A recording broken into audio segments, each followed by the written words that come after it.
So, ayan. Meron tayo ditong snake plants na pinropagate natin gamit yung dahon.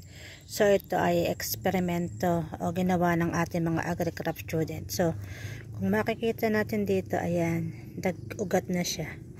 So, pwede na natin siyang itanim. So, ito ring iba, ayan, nag-ugat na rin siya. So, ito ay propagated gamit yung dahon. So, pwede tayo mag-propagate ng halaman gamit lamang yung mga dahon. Ayan. So, pwede natin siyang itanim. Ayan.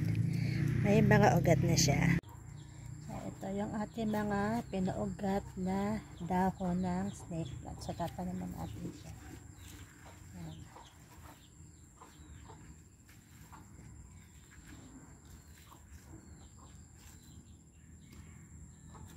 Tapat ang ating mga pinaugat. Ayan, tanaman natin siya. Ayan, meron na siyang mga suloy. Tanaman tayo pa.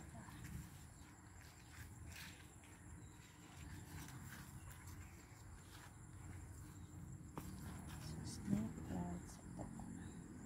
Ayan, suloy din siya.